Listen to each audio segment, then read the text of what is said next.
why did ordinary people support, comply with, or resist racist and anti-Semitic policies and ideology? Now, these questions are central to much of my research, both in past projects that relate to the Holocaust and World War II, as well as to my current oral history project about Klan family life. In terms of the latter project, I wondered how racists are made and what role do parents play in this process. One of the first books that I picked up was Chris's Raising Racists. And without going into too much detail, I don't want to give anything away, I'll leave that to Chris. I must say, it is an absolutely fascinating read. Her research has guided me through my own, and I'm so very, very pleased that she agreed to speak here today. So the first person I interviewed for my project was Jvonne. We talked for hours on several occasions, and her story is one of perseverance and bravery. Our conversations made me acutely aware of the complexities of growing up in a Klan family. I'm equally grateful for Jvonne's willingness to share her story with you today. And last but not least, I'd like to thank Helen, Director of the Holocaust Center and the Student Union. So let's give both of our speakers a round of applause. Chris, the floor is all yours.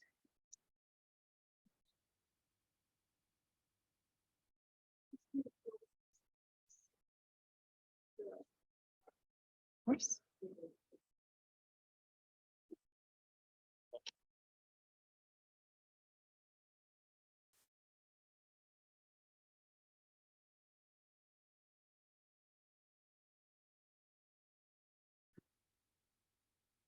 Okay, thank you, Helen. All right, well, thank you all for having me. I am so honored to be here, and I think it is just to echo what was just said, incredibly important that we really do this. I talk all the time about picking up the rocks and kind of looking at the worms underneath, and that's really a lot of the work people who research and do these sort of things have to do, because it is really uncomfortable to have conversations about how racial identity, gender identity, sexual identity is constructed and maintained and reproduced and also resisted. So these are really important, but often uncomfortable topics to talk about, particularly with my topic, because I think we're all actually talking about childhood in some way and how it influences people, which is a fairly new historical lens. Speaking as a historian, new is a bit of a difficult, oh, I'm not clicking, hang on. You'll click for me? Okay, thank you. But in my first book that was mentioned, Raising Racists, was really looking at how do we look at the world that adults made for children. I looked at the socialization of white children and tried to understand what role they played in maintaining segregation. And in particular, I was one of the first ones to look at how children participated in and perpetuated violence and race-based violence, because this was something that hadn't been covered, that children were active participants and engaging in perpetuating racism, because we have a very different view of childhood. We think of a protected childhood. And in our view of protecting children, we want to keep them away from things like that, right, in modern America. But this was very different. The idea of protecting them was to teach them about all of the issues that would happen if they didn't fail to uphold their roles as whites. Oh, no, that's all right. Oh, we had it a second ago. So the reason I'm just waiting is because there's an image I want to talk about. So no, you're fine. So the reason that I started this path of research is back one. I got it now. Perfect, thank you. This path of research is that this is a commemorative photograph of a lynching in 1935. Now I have removed this image of the body in an effort not to continue to do violence to victims of racialized violence. And because that's also not the question that this photo raises, right? This is an image of a lynching in 1935 in Fort Lauderdale, Florida. This is a posed commemorative photograph of the lynching of Reuben Stacy. So think on that, a posed commemorative photograph. Not only that, these girls are dressed in their Sunday best. Why? because they went to the site of this lynching after going to church on Sunday morning. So they got up, they dressed in their Sunday best, they went to church, and then after church, they drove out to a field and then hiked over a mile where they were posed for a commemorative photograph. And what struck me about this photograph, and I hope it's something that's striking you all as well, is the expression on these girls' faces. These children don't appear to be traumatized, upset, concerned. Indeed, they actually are looking intently at the body. One is smiling. Another is peering around to try to get a better look. And the youngest appears to be 3 or 4 who's looking directly into the camera. And so this raises this question of how does something like this become normalized, right? That after Sunday school, you would go and you would pose around a corpse of a Black man who was extralegally murdered, right? And take a commemorative photograph. How did we get here? Answering these types of questions is what my research is about. And it's a difficult subject, not just because these types of images are very disturbing, which of course they are, but because the nature of why people participate in these things is rarely overt. And I think that's something that all of us probably have had issues trying to understand as scholars, which is, it's not like someone wrote, "Dear Diary, today I took my child to a lynching so they would learn their place in a racialized patriarchy," right? Because it has become a part of a process of socialization. And so what we end up doing is trying to understand what would something like this, what is happening here? How is this normalized? How is this created and perpetuated? I also want to clarify that I don't actually look at research on what the children themselves are experiencing. I'm looking at the world adults made for their children. What is their idealized vision of a world for their children? What did they teach them, expose them to, encourage them to do, right? What did they want them to be when they grew up? Can you slide for me? So recognizing this contribution that white children played in perpetuating racial violence requires exploring the society that white Southerners created for their children from birth, both in ideology, what was their ideal, and in practice, what did they actually do? And the pattern that emerges is that early lessons occurred first in the home, right? So that's our concentric circle, right? When you're a child, where is your primary site of socialization? It's going to be your parents, right? Then you're going to go out, you're going to go to school, you're going to go to church, and you're going to be into your community, right? And you're going to continue to do this. So when people ask, why do these children seem so unaffected by these lynchings? It's because it is a culmination of a normalization, right? That they have had since they were very, very young.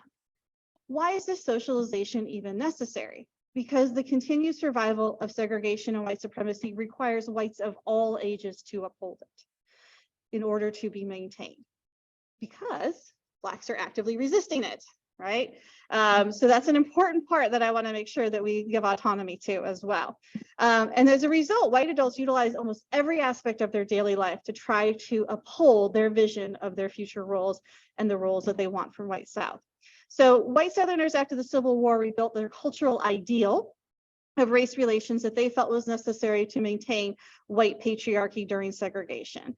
And they recognized that if they didn't continue to teach these lessons to the next generation, right, that way of life would not be maintained, right, and would be lost. So white children have a very critical role to play in the continuation of segregation because their actions are going to ultimately either maintain or destroy the system of white supremacy.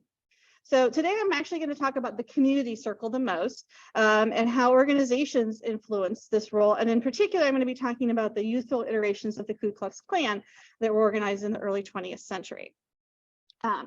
So just to give a brief, I'm a historian, so I love a good timeline.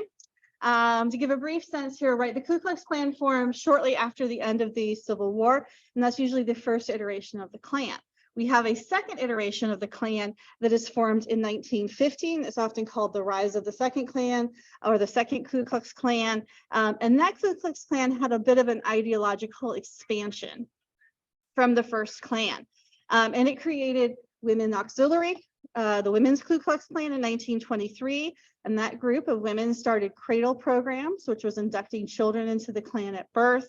As well as the creation of 2 groups for youth in 1924, the Junior Klan for males and the Tri-Clay Club for females. Slide for me, thank you.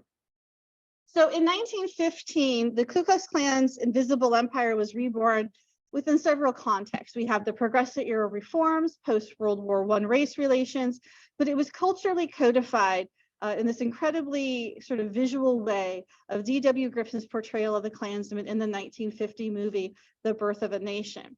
And in contrast to the KKK's original formation as a Southern terrorist group during the years of Reconstruction, the Second Klan movement was more national in scope and grew to encompass at least 3 million and perhaps as many as 8 million Klansmen by 1925. The second version of the Klan invited the involvement of women and children in an attempt to create a core of true believers who would ensure the ongoing agenda of white supremacy of the white race. Both formation of the Ku Klux Klan in both iterations used intimidation and violence to maintain white supremacy, but the second Ku Klux Klan expanded their agenda and targets to include an anti-Catholic, anti-Semitic, and anti-immigrant rhetoric to its mission statement. This leadership was also heavily focused on the idea of rituals, and being the most visible of these being an imagery that was the burning of the cross, which was a symbol not utilized by the first Klan, but in the second Klan because it was codified in Birth of a Nation and portrayed in the Birth of a Nation. The Klan actually adopted a film adaptation, right, and created it for themselves. The Women's Ku Klux Klan started in 1923. They were bound to the Klan ideals, but remained a separate organization independent of the men's organization. If you can, this is just a quick one, sorry. As Klanswomen, the women marched in parades, organized community vets, and recruited new Klan members, primarily children. White women saw their participation in the Women's KKK as a way to preserve their rights as white Protestant mothers. They feared the rise of immigrants, Blacks, and non-Protestants, and concerned about the erosion of the morals of their society. As a result, they focused on socializing children and infants into their beliefs. As part of their quest for new members, the Women's KKK began a cradle roll, enlisting white youth from birth through the age of 12 into an auxiliary. At the dedication of each child, a Klanswoman presented each baby with a Bible. So we have an image here from 1927 on my right. As well as images of children in robes as well. And I'm actually going to talk about one example of that, who is Catherine Dupree Lumpkin. She was a white woman from Macon, Georgia. She was born in 1897, and she recalled in her autobiography, The Making of a Southerner, that her father was a Klansman.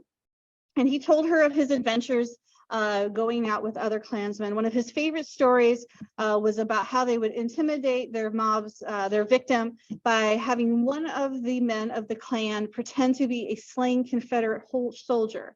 And they would tell their victim that they were thirsty because they were in hell, and to bring them buckets and buckets and buckets of water. And so they would command the mob's victim to bring water and water and water, and the Klansman would pretend to drink it. And what it was going into a bladder and running out of a hose out of the back. But the idea was that it was to look like a ghost, be very scary, be very intimidating. And Catherine Dupree Lumpkin recalls ringing out with laughter every time she heard the story and asking her father, did it scare him? And her father agreed that it did, and that they always made sure that they instilled in the victim what was expected of them going forward. Perhaps unsurprisingly, Catherine Dupree Lumpkin's parents also enrolled her into the Children's Ku Klux Klan. She remembered, we were happy for the aid and the blessing it won for our adults, because it was a, quote, offspring of our warm Southern patriotism.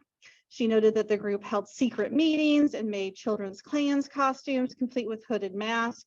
She made hers from old sheets and used cheesecloth to cut out the crosses. She also enjoyed the ritual nature of the Children's Ku Klux Klan, talking about how the ritual, quote, rolled off our tongues with much happy gusto. We were frequently interlarded by warm exhortations of white supremacy. We held our meetings with the greatest of secrecy, or at least we pretended, in my friend's basement near her home.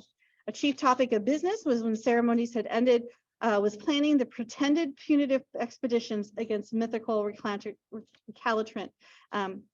I'm going to substitute a word for peoples here for a historically racialized term. And in one sense, it was real, and another was pretense, but we took it as a truly serious game.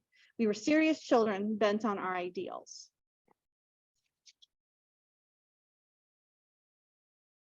With its focus on young children, this group of women provided This group provided women a venue to teach white youth their peculiar history of the South, to allow children to act out their future racial roles. And they used the secrecy of the society to promote feelings of specialness and privilege. Adults' enrollment and approval of children's actions demonstrate these activities strengthen parental lessons of white supremacy, right? It was in alignment with what they were already encouraging their children to learn, and allowed them to visualize themselves as dominant whites. When children are over the age of 12, if they were male, they would go into one of the auxiliaries, the junior clan, and if they were female, they would go into the Tri-K Club. In 1924, this was one of the two auxiliaries created for adolescent girls, and it was under the umbrella of the Women's Ku Klux Klan, where the women taught girls the ideals such as racial purity, cheerfulness, determination, and other traits that the Klan desired in their wives and mothers. The Tri-K Club modeled itself on the women's organization, but the members also learned several things such as pledges and had ritualistic nature that was very similar to later iterations of the second Ku Klux Klan. The members learned a pledge. The first verse was, "Beneath this flag that waves above, the cross that lights our way, you'll always find a sister's love in the heart of each Tri-K." Members learned about motherhood and gender roles, and the women that were promoting them in their main organization, often they would march in parades wearing banners saying Miss 100% American, a reference to the Ku Klux Klan's efforts to keep the white race 100%, quote, pure. So the ritual nature of the Klan is visible in some of the surviving materials of the organizations. I know these might be difficult to see, but I always think it's there's no explanation there's no way I can explain this as good as I can show this in some of these things. So there was an opening ceremony, and it has a diagram so that you know where everything goes and where everyone is supposed to stand. There's a sacred altar at the center with a 7-pointed star. Officers were referred to as colonels, and they all had a sacred set of symbols. So that included a sword, a flag, a robe, a mask, a Bible, as well as a lit fiery cross. And these items were all ritualistically replaced around the room to be able to start the ceremonies of the Tri-K Club. The Tri-K Club also included a creed and an initiation ceremony. They contained clear religious overtones. And in this copy scanned here, you can see on the next page, I think it is, yeah, on the next page. They actually hand wrote in this archival version, it's a little hard to see here, the word Christian, right? Just to really make sure that this was very clear. There's this handwritten correction in here to ensure that the word Christian is included. So we have all of these ceremonial and very ritualistic rituals happening that are all very similar to religion, although we'll see that it's more overt in the Klan, the junior male KKK.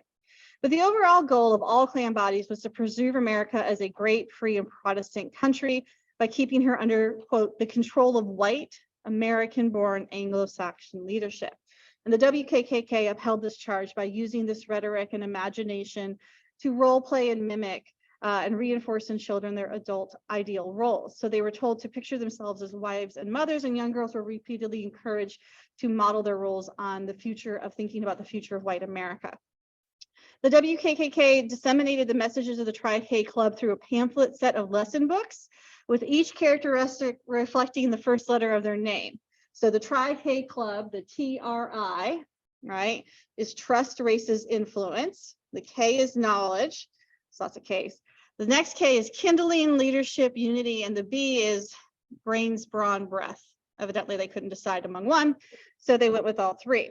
And then each trait has a pamphlet that talks about the roles of a Tri-K member and how it reflects that item. So the example that I'm using today is the racist pamphlet, where the authors discuss the major race problems affecting America, and they acknowledge that, quote, you may not be very much interested in such a topic, but they go on to emphasize that American girls must, right, be invested in the future of their country, and it must remain controlled by white Protestant non-immigrant leadership. In the next part of the pamphlet, the Tri-K's message talks about explicitly Black Americans, and it's, as you may expect, not subtle. Quote, the Klans believe in white supremacy. We teach this practice, and at all times urge no entangling alliances, right, with people of other races. White girls should remove themselves from all contact, in particular with Black men, right, a passive way to preserve white supremacy. right? Because entangling alliances definitely has a bit of a sexual undertone, right? As well that's going on there. So the Tri-K Club did this through pamphlets. They marched, they role played, they cheered. They were told to be cheerful and determined and passive. But the Junior Ku Klux Klan for boys was similar in the sense that it was for teenage boys, but very different in that it sought to promote the principles of the Klan in preparation for adult male membership. So established also in 1924, it aimed to aid and assist in promoting and fostering the precepts and principles of the Knights of the Ku Klux Klan. It was for boys between 12 and 18, and upon their 18th birthday, they could join the adult Ku Klux Klan. In this group, teenage boys learn the rituals and mimic the actions of adult Klansmen. For the Junior Klan was a preparation for adult Klanishness. So while the Tri-K is focusing on social lessons and appearance, the Junior Klansmen experience a mixture of patriotism, religion, and a lot of ritual. The Junior KKK did not actually record any of their meetings. There's no notes or agendas or anything like that because of the confidential nature, but we do have some surviving documents, including the Junior Klan Chlorine, which is their bylaws. And it reflects how the organization opened, the rituals that they had, and how they sought to create a vision of white manhood that embodied virtue through honor and loyalty. So the Koran, which is a sacred book of the Junior Klan, who quote, contents must be safeguarded and its teaching respected. And it detailed all sorts of rituals, as I said, as well as bylaws and various ceremonies, excuse me. The titles of the officers in the Junior Klan reflect the medieval notion of honor, and also very similar to the depictions of the Ku Klux Klan and Birth of a Nation. The president was a worthy knight, assisted by an honorable squire, who oversaw the junior officers of worthy captains, worthy lieutenants, and worthy counselors. Membership was required. You had to be native born, white, Gentile, again, handwritten in, Christian, boy of good character, and you had to have 2 members who could vouch for you, as well as the consent of your parents. Only members could attend ceremonies, which began with a ritual where each member whispered a password and gave a signal followed by a salute. Then the worthy counselor placed a Bible on the sacred altar, open to the 12th chapter of Ecclesiastes, and on the center of the altar. So the passage it was open to discusses how youth do not know the hardships of the world. It talks about the eventual end of the world, followed by God's judgment for all things, good and evil, secret or not. And so this may be very similar to the goals of the Junior Klan, where youth cannot be ignorant of what's happening around them, but instead they must be prepared for the challenges they face. And like the Bible passage, the Klan must be ready to maintain and restore order. And as future leaders, young men must stand firm, quote, for God, the Holy Bible, the American Constitution, the American flag, and public schools. So you can see definitely this intermingling here, right, of ritual, religion, and loyalty. After the membership had been revivified, they went through a whole nother ritual that seems to be a bit of public school and Sunday school mixed together. The members said a prayer, then they sang America, then they gave the Pledge of Allegiance, and then they prayed for the Junior Klan to, quote, keep us in bonds of fraternal union, and to, quote, help us understand that honor is the crowning virtue of manhood. And so we have a lot of connection here between manhood and honor as desirable virtues, and the devotional emphasize loyalty. And they would also pray to observe clannish fidelity and to act towards one another with a devoted loyalty, as well as to a loyalty to the great organization, God Save Our Nation. So definitely seen a lot of intermingling happening here. And there was also a lengthy closing ritual that mirrored this opening ritual. They spent a lot of times doing rituals. In the closing ceremony, members saluted the flag, repeated the Pledge of Allegiance, recited the Lord's prayers, and then sang Onward Christian Soldiers, reinforcing this idea that they were serving a kind of God-given cause, right? And then there was also a call and response. Again, very similar to some religious rituals. And so at the end, again, the members would say, all Junior Klansmen must remember that honor is a crowning virtue of manhood. And the members would say, on our honor as Junior Klansmen, we will well heed these lessons. So there's several of these call and responses. The emphasis again was on loyalty, which is kind of important if you're a secret organization. But also, if you did not follow these tenets, you would have disgrace, dishonor, and be expelled from the great American organization. Major offenses were disloyalty to the Klan, disloyalty to the country, disloyalty to the flag. And if you did any of those things, you would be, quote, banished forever. All right, so formed by adult men and women for their children, the Klan and its auxiliaries formed a space for the socialization of white children from birth into this rhetoric of white supremacy. And the action that it required them to take was based on their gender. They recreated the Klan and the Second Klan in a way that created it beyond the stronghold of the South and made it a national organization and expanded its anti-immigrant ideas to make it attractive to many Northerners and Midwesterners as well. As white children matured, their parents encouraged them to become active participants in their own socialization. And as children grew up and participated in a public and community culture, adults found spaces for white children to actualize white supremacy through these sort of performances, rhetoric, and rituals in these groups. These groups also demonstrate gender differences expected between young men and young women. The Tri-K Club encouraged girls to do their duty in passive ways, right? They were to march in parades and be looked at, but not take action. And instructed to raise a God-fearing, white supremacy upholding family. The Tri-K Club encouraged women to maintain traditional gender roles, right? And not to question male patriarchy. In contrast, members of the Junior Klan should be ready to fight for their ideas, right? The meetings were preparations for actions. The giving and taking of oaths were very similar to going off to war, right? The medieval nature of this, the ritualization of this, to tie masculinity to notions of honor and virtue and loyalty. So my last slide. So in 1926, I have two more. After reaching its height in popularity, the Second Ku Klux Klan began to deteriorate as its membership declined. Primarily, the Klan's insistence that their movement was democratic and patriotic appeared a bit contradictory, particularly when the Klan began to resemble the fascism rising in Europe, as was mentioned previously, an idea that was further influenced by increasing radicalism within the Klan and its leadership. In addition, the white supremacist messages of the Klan increasingly met public resistance from organizations such as the NAACP, the National Organization for the Advancement of Colored People. And by 1930, the National Klan movement had gradually retreated back into the South and was further exacerbated by the crisis of the Great Depression that weakened the organization. In 1944, the IRS, the International Revenue Service, presented the Second Ku Klux Klan with a bill for $685,000. $685,000 in 1944 dollars. It was a very big bill in unpaid taxes.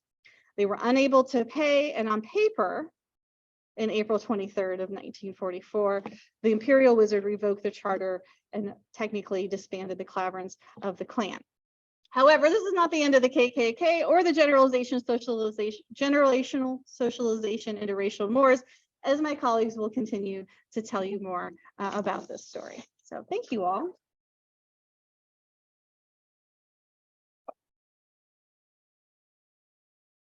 All right, thank you so much. That was fascinating. I just wanted to say one thing. I believe that we can ask questions on the webinar. So if you have a question, of course, in the audience, but also at home, you can drop them, I believe, in a chat. Is that correct? Okay, wonderful. So yes, afterwards. Yes, okay, yes. No, we are going to have a Q&A after we're all done. All right, so today I'd like to discuss my oral history project, Children of the Klan. Growing up in the American far right, 1960 to 1990. This was generously funded by the ACLS Mellon Foundation. I will then trace the lives of two brothers who grew up in a Klan family in Mississippi and then in Louisiana and came of age in the 1950s and 1960s. I will explore their childhood experiences, their relationship with their father, the contrast between the hateful ideology passed down by their father at home and the moral values taught in school and church. And also, very important, what prompted them to distance themselves from their father's beliefs. Now, my oral history project integrates the private and the political. And as I mentioned in my introduction, it attempts to answer the following question. If no one is born a racist, how are they made? As seen through the eyes of their children, I explore Klan members' different interpretations of their movement's values and ideology, and sets out to complement prior studies like that of Chris into Klan identity and mentality. So while the popularity, and Chris already mentioned this too, the popularity of the Klan ebbed and flowed throughout the 20th century, members' experiences varied per geographical location and over time. Still, respondents' fathers had several things in common. They were deeply committed to their principles, shared a passion for an all-encompassing ideology that formed the core of their lives and became central to their identity, and were critical of what they perceived as the moral, racial, and social degeneration of American society. They viewed society as dominated by forces working to defeat their ideological aims. Now, the most important of these forces were the civil rights movement, which according to Klan was financed and controlled by rich Jews in the North, and the FBI. Now, the latter started to monitor the Klan from 1964 onwards, and the House Committee on Un-American Activities declared the Klan un-American in the following year. Klansmen and their children recalled hearing a click when they picked up the phone and having FBI agents stationed outside of their homes. FBI investigations, blacklisting, and other forms of perceived discrimination related to politics intensified the Klan's us versus them mentality and caused members to withdraw further and become more secretive and distrusting of outsiders. Now, naturally, this had a significant impact on their children. Respondents indicated that they felt as though they lived in two separate worlds. As they got older, the contrast between the hateful ideology passed down by their parents at home and the moral values taught in school and church became more and more pronounced and could lead to an acute sense of social isolation. Now, my study explores how children navigated and negotiated the differences between these two worlds and how they dealt with the problem of social isolation. Despite many variables that influence respondents' experiences, now, for example, gender, age, socioeconomic circumstances, geographic location, and parent ideological loyalty, the individual accounts appear connected.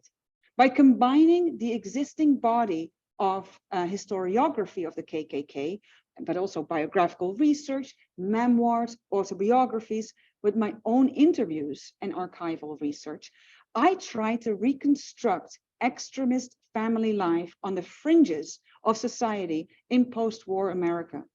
Now, thus far, I've conducted interviews with 4 respondents. Each of these interviews, divided over several sessions, lasted for about 6 hours. I have another 3 scheduled, including an interview with someone who actually joined the Klan himself. Of course, I'm a little apprehensive about this, a little scary. Thankfully, I have a companion who's going to travel with me. So I don't really know what to expect, but I'm going in like open-minded and try to be neutral and get as much information as I can. So I plan on visiting Alabama, Mississippi, and Louisiana early next year, and I hope to meet more respondents while I'm there. In total, I aim to find about 15 people. So obviously, it is also extremely important to interview people who grew up in the same communities and whose parents weren't affiliated to the Klan to get a more general feel of life in these communities. As noted by Chris, racism and white supremacy were deeply ingrained in society, and one didn't have to be a member of the Klan to hold these ideas. So due to the sensitive nature of the information my respondents provide, I've decided to use pseudonyms to protect their identities. And while the interviews were quite the emotional roller coaster, everyone broke down in tears. You know, everyone so far. It was very emotional for me, for them.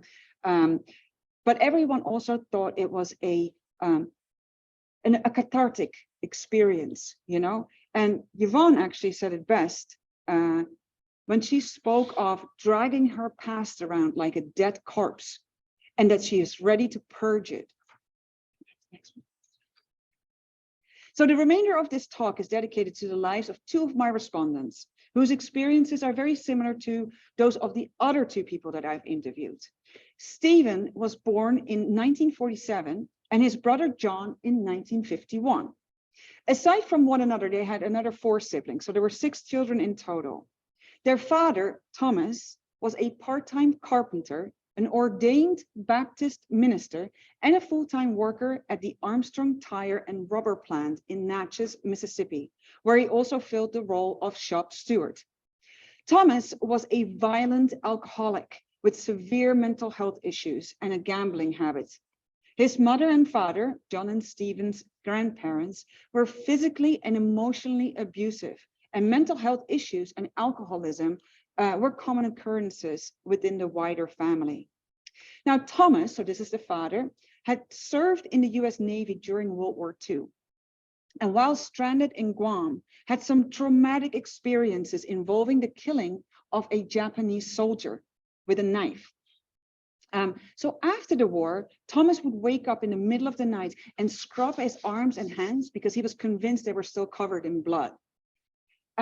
So his traumatic obsessive compulsive disorder intensified over the years, and Thomas was admitted to a psychiatric hospital for shock treatment on 3 different occasions. And obviously, his fellow Klan members were not aware of these struggles. Thomas quit drinking and gambling when he joined the ministry in the 1950s. Surprisingly, during these years, he primarily preached in Black Baptist churches and always brought his family along. Though he stopped drinking for a while, the violence against his children continued. The children were regularly beaten with a belt, a closed fist, and a razor strap.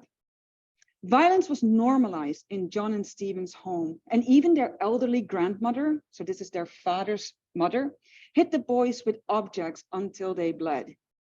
Unbeknownst to the other children, Thomas also sexually abused his oldest daughter. She ran away from home in her late teens and eloped just to be away from her father. Until that moment, she had looked after John like a mother and had given him the love and affection he so desperately craved but did not receive from his own mother. Now, the family was incredibly poor. I mean, really, really poor, and moved around a lot, first in Mississippi, then in Louisiana.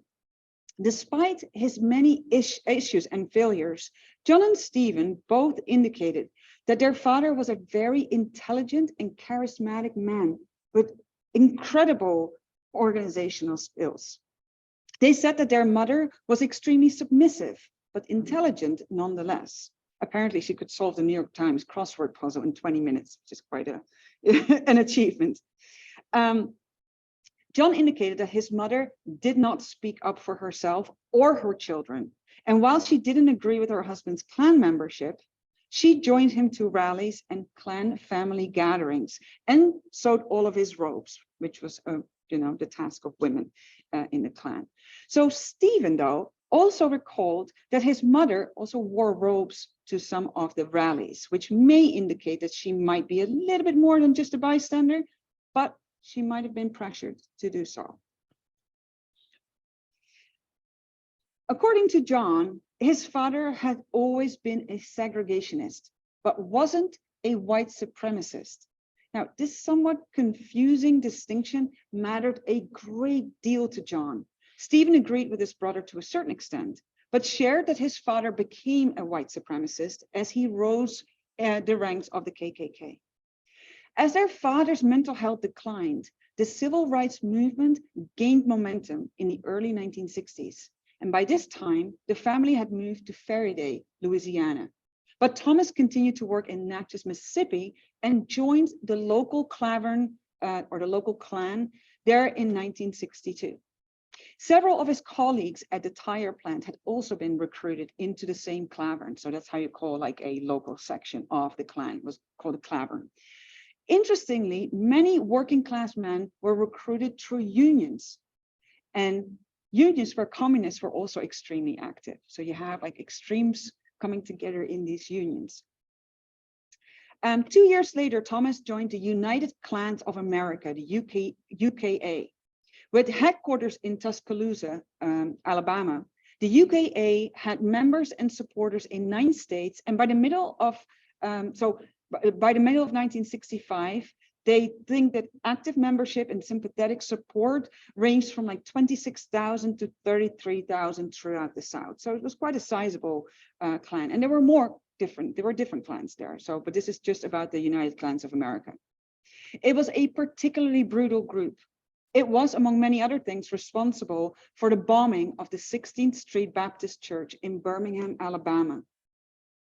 Thomas was eventually appointed Grand Titan, the second most important UKA member in the state of Louisiana. He also became a member of the local Silver Dollar Group, a terrorist Klan offshoot. This group was highly secretive, and according to John, members knew each other because they would show each other a silver dollar with their date of like the birth year was on the dollar, and they would just show it to each other. And if that somehow rang a bell, they knew that they were part of the same group. According to the FBI, silver dollar groups were responsible for the most heinous crimes in the mid-1960s. So I asked John what, in his opinion, attracted his father to the Klan and the silver dollar group. He explained that until about 1963, Klan membership was extremely common among men in his community. Being part of the Klan was considered, as we also heard, patriotic, and meetings had a distinct social purpose.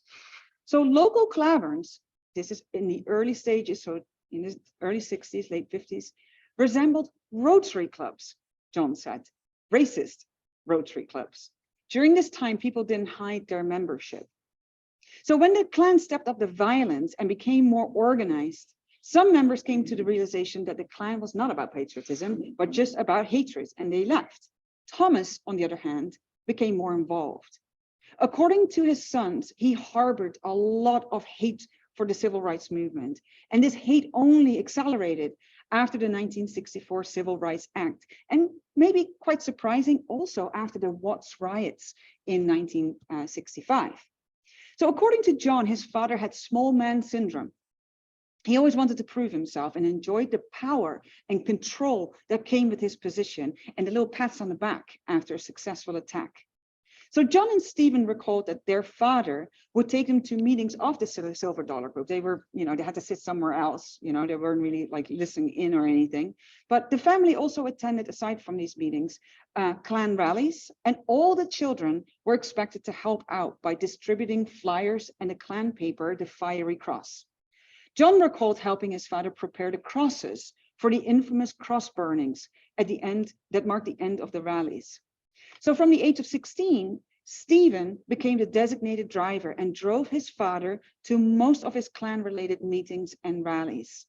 Stephen never wanted to be part of these gatherings and always remained in the background on the sidelines. But he was nonetheless there and has been able to provide many details about the inner workings of the Klan from a fly-on-the-wall kind of perspective. So aside from politically charged rallies, there were also Klan picnics. And this is a family event. At these events, children played games together, mothers chatted, and fathers played baseball and set off the occasional explosive. Speaking of which, John recalled that he was ordered by his father to haul bomb-making materials from his car trunk to the family's attic, where his father kept dozens of bombs. So while John acknowledged his father's role in the Klan and the Silver Dollar Group, he found it difficult to accept that his father was responsible for death and destruction. John preferred, are we still on the right side? Yeah, we are. Good. John preferred to highlight the times his father stopped violent attacks, or when he showed outrage when an undeserving person was murdered by the Klan. In the context of the latter, he discussed the case of Frank Morris. You can see him here in the middle with the visor on. Frank, an African-American man, had a shoe repair shop in Ferryday, Louisiana. He had been friends with Thomas, so this is the father, the Klan member. He had been friends with him since the early 1950s and had visited their home and eaten with the family on several occasions. Thomas considered Frank to be a good man because he knew his place. He and his wife treated Frank with respect and told him to use the front door whenever he came to the house. This was uncommon in white households at the time. You know, Black people were expected, if at all invited inside the home, expected to use the back door. Another thing that stands out is that Stephen and John were expected to be polite to people of color. They had to say ma'am and sir. Now, as discussed in Kristina's book, this was very uncommon in segregated communities in the Deep South. Frank Morris also looked after John on a regular basis. So John explained to me that about twice per week after school, he spent several hours at Frank's shoe repair shop in the Black section of town. Then one day in December 1964, while John was on the bus on his way to school, he passed Frank's shop. It was on fire, and Frank, severely burned, had stumbled out barely alive. His footsteps had left bloody, fleshy marks on the pavement. Upon arriving at school, John called his father from the headmistress office. And his father came immediately to school, and for once he was supportive. They visited Frank in the hospital, and all he could mutter was, I thought that they were my friends, and he died soon after. This hospital visit, more precisely the smell of burning flesh, was the most traumatic thing John has ever experienced. And Frank's lynching, because that's what it was, he was accused of having relations with a white woman, which remains unsolved, haunts him to this day. Now, the FBI immediately suspected that the Silver Dollar Group was behind the attack, which really enraged John's father, who spent the next weeks trying to find out who was really behind the attack. It was still the Klan that was behind it. For John, his father's anger and sadness about Frank's brutal lynching was soothing. For a moment, it seemed as though his father was a decent person after all. But then when Wallace Jackson, an African-American activist and Korean War veteran who had just received a promotion at the tire plant, was killed in 1967, presumably by the Silver Dollar Group, Thomas couldn't hide his approval from his children. He reportedly remarked that Jackson, quote, deserved what he got because he took a job that should have gone to a white man. The job shouldn't have gone to an N-word. Stephen confronted his father about his hypocrisy, his calling Black people lazy and uneducated and unwilling to work to improve their lot, yet condoning the murder of a man who tried to climb the social ladder. In light of his father's violent temper, Stephen was lucky that he got away with criticizing his father. After the Klan's brutal murder of Wallace Jackson, his car was blown up, something snapped inside of Stephen. He said that whatever respect and trust he had left for his father was completely destroyed. John, however, wasn't able to stop loving his father, but he also hated him. Aside from detailing his violent character, John also talked about his father's humor, his intelligence, his athletic abilities. And I asked him what his father had done to deserve his son's love. And John said, quote, I don't think he did anything to make me love him. As far as my mom and dad, my mom may have used the words, I love you once or twice that I can remember. And that was later in life, after I had my own kids. My father never said it to me or my siblings. I don't think my dad did anything to make me love him. As a matter of fact, I think my dad did everything to keep me from loving him. I think the only reason why I loved him the way I loved him is because of my relationship with God. I mean, that's the only way I can explain it, end quote. Stephen didn't feel much love for his father, but until the killing of Wallace Jackson, he did try to please his father and yearned for his affection and his attention. So he told me that aside from driving his father to these meetings, nothing he ever did pleased his father. But that didn't stop him from trying. So much so that there were instances that he would alert his father of the presence of FBI agents at rallies, even though he hated the Klan. So he just wanted to be loved by his father, and he would do it that way. So Stephen and John were socialized in the church. They grew up attending Black churches where they had heard their father preach. And regardless of their father's fire and brimstone sermons, they felt the love of God and the warmth of the congregation in church, and could therefore not accept their father's racist ideology and segregationist ideas.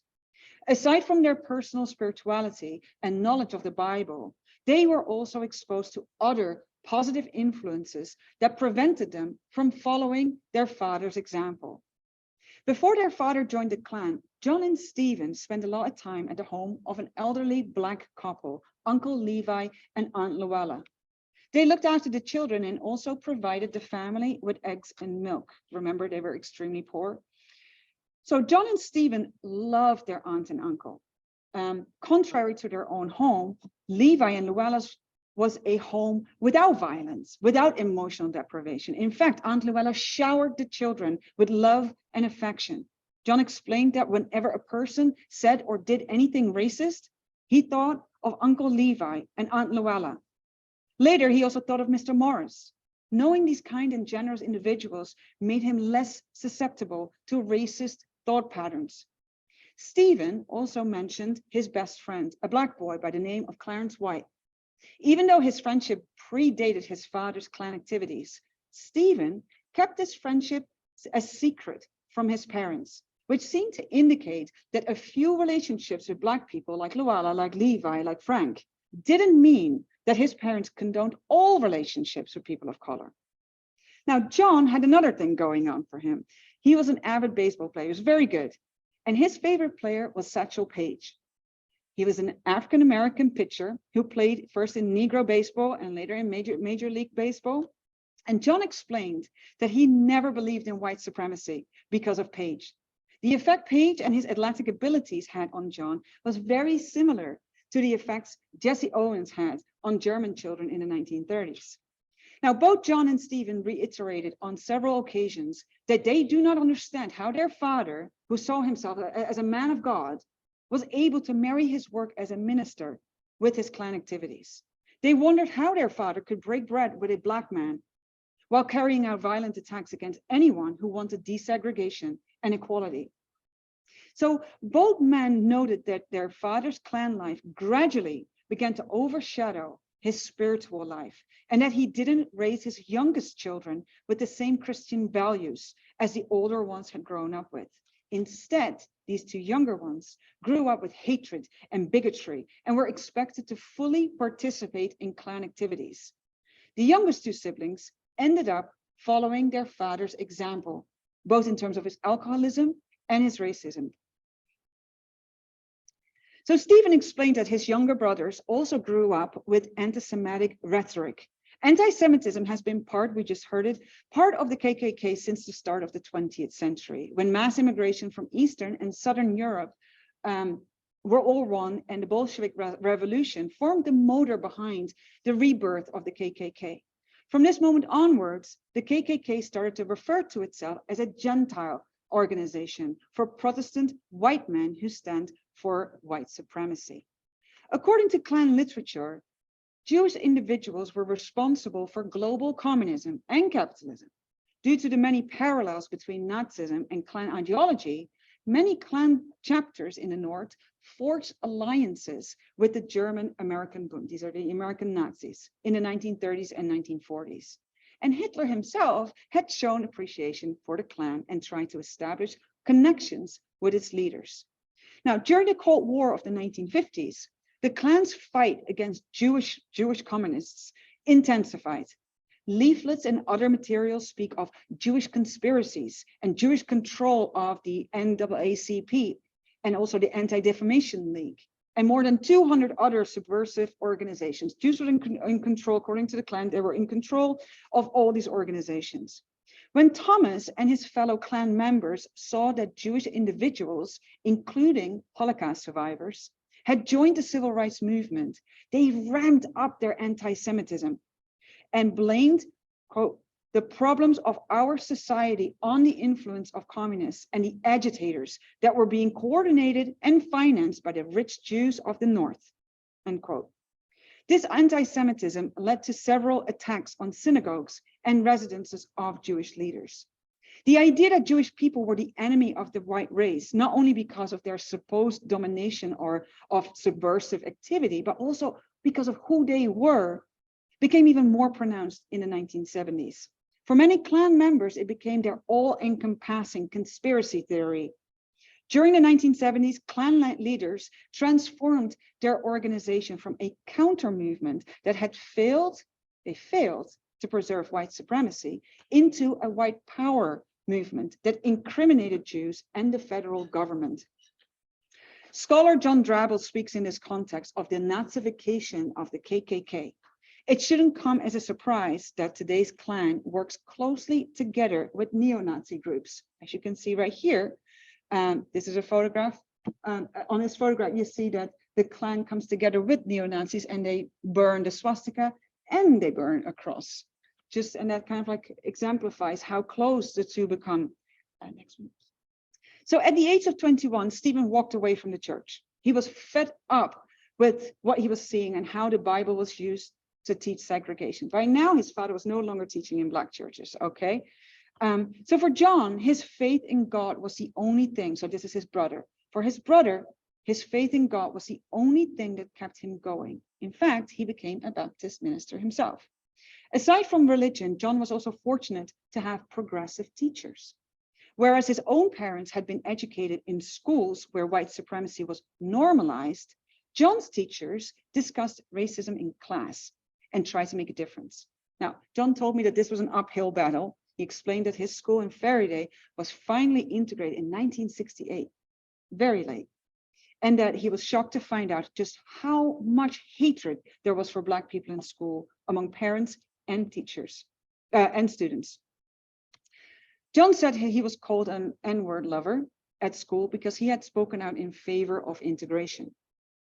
Soon after the school was integrated, John graduated and got married. He moved away and lost touch with his parents for some time. He was trying to build a life away from the Klan. Stephen had already left home and went to college and ended up joining the Navy, just like his dad. But for him, he actually joined the Navy for 9 years. It was an escape. It was just a way out from the whole situation. Then after his stint in the Navy, he moved to Portland to be away from the South. Their father, John, by the way, he remained in the South. Their father remained active in the Klan until the 1970s. And the brothers are unsure when he officially left, but they think about like the late 70s. And then Thomas died of lung cancer in 1988. I'm almost done. So John has made peace with his childhood and he has moved on. Stephen, on the other hand, harbors much more resentment and remains deeply traumatized.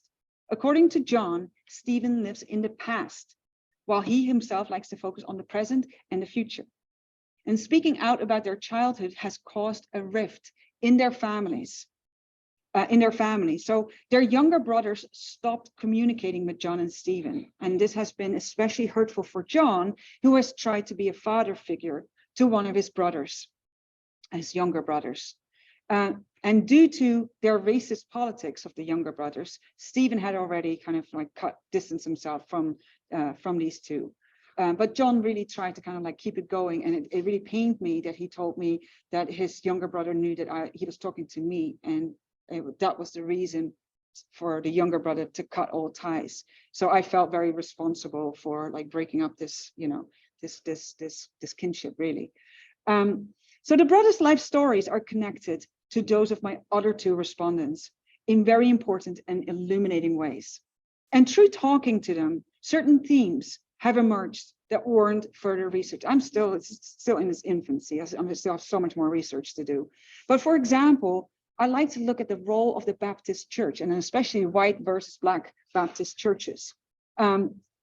I also want to look at domestic violence, this normalization of violence inside of the home that relates then again to racial violence that they witness and even like participate in.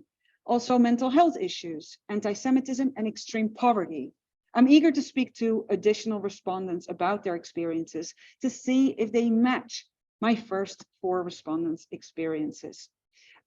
So this panel, I hope to publish my findings, by the way, in 2024, so keep an eye out. So this panel was part of the Hate and Humanity event series. The second part, an exhibit by the award-winning photographer, Anthony Karen, who has documented the KKK. You can see a photo here. It's a bit of a shame, you can't, the contrast is not great. But as you can see, future white knights, SS, it's a lemonade stand of 2 little girls who are called the future white knights, who want to become white knights. So this is one of his photographs. He has this photographer, Anthony Karen, has documented the KKK and several neo-Nazi groups for the past 20 years. So this event will take place in the fall of 2023 at Stockton University as part of their Holocaust and Genocide program.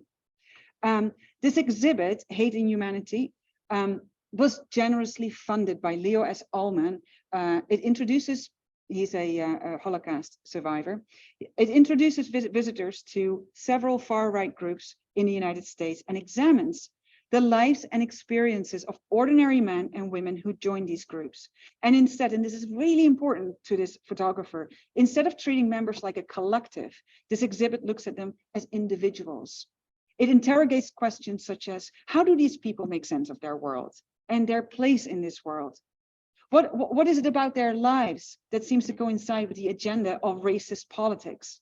And how do they pass on racism and anti-Semitism from one generation to the next? That's all. Thank you so much for listening. Our next speaker is Jvonne Hubbard.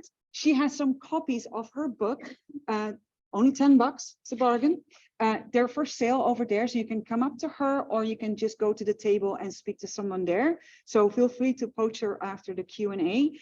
If there's not enough, you can get it on Amazon. And of course, that's where you can also get Chris's fantastic book. Thank you so much. What's that? Is the clicker working? Just do this. You try. Well, that's where it needs to be right now. You want me?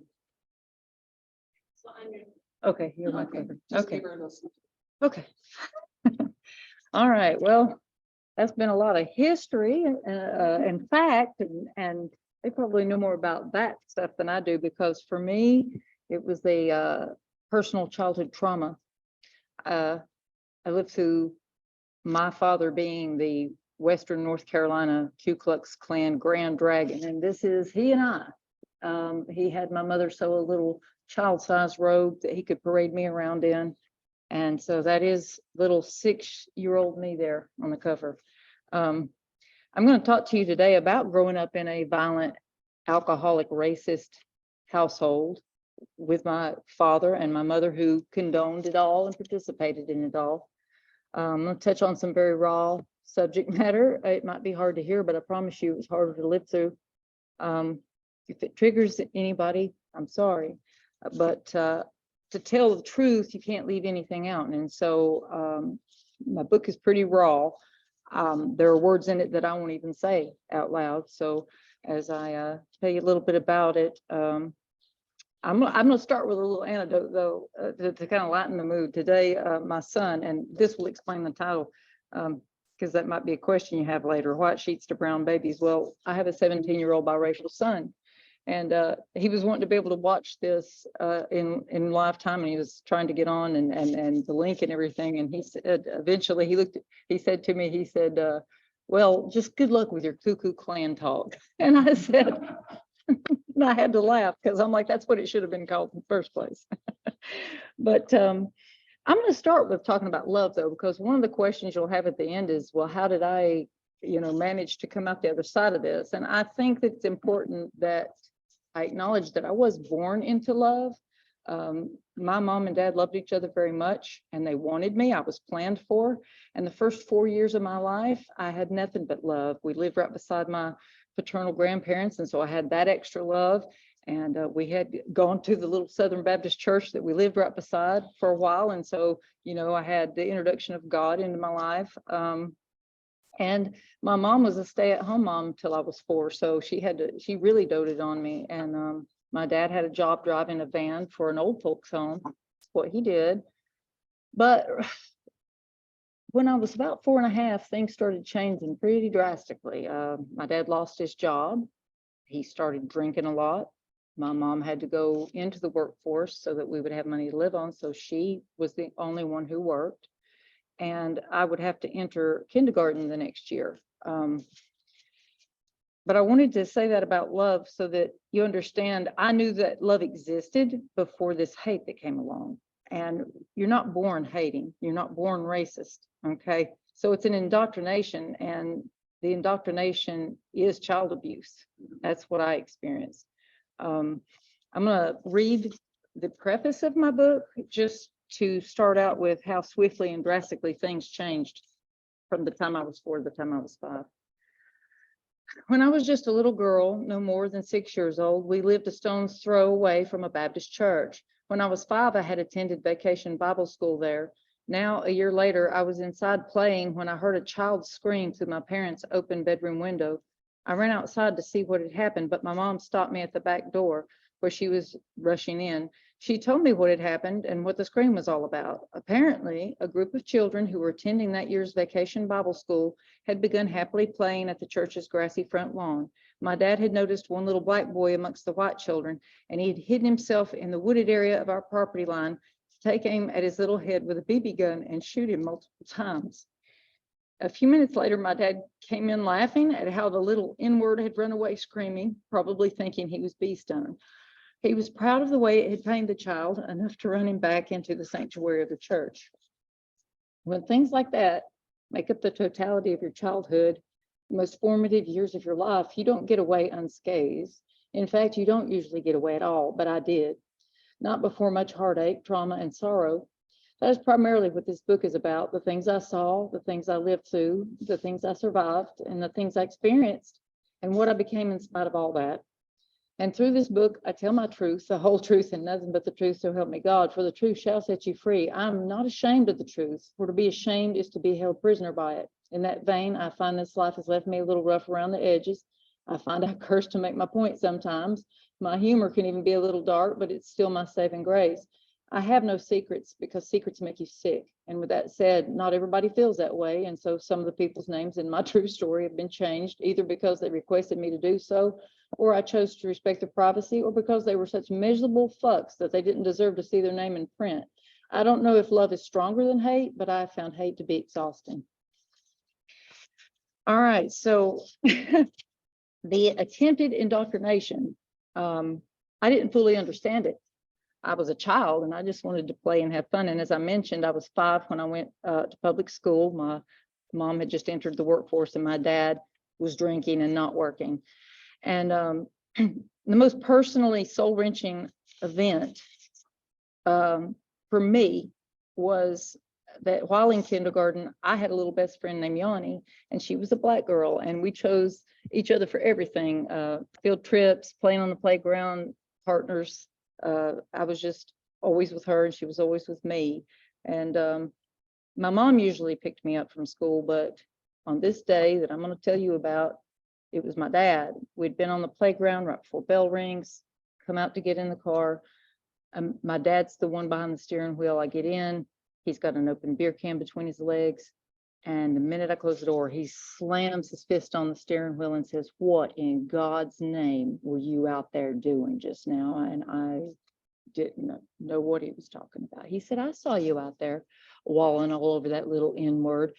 And I'm still confused. I'm getting very scared because he's obviously drunk and he was a big man, 6 foot and imposing. And and I started crying because I'm just 5, and he had this angry scowl on his face, and he was just like, "If I ever see you wallowing, playing with, associating with any little N-words again, I will burn crosses in their yard. Do you understand me, Jvonne?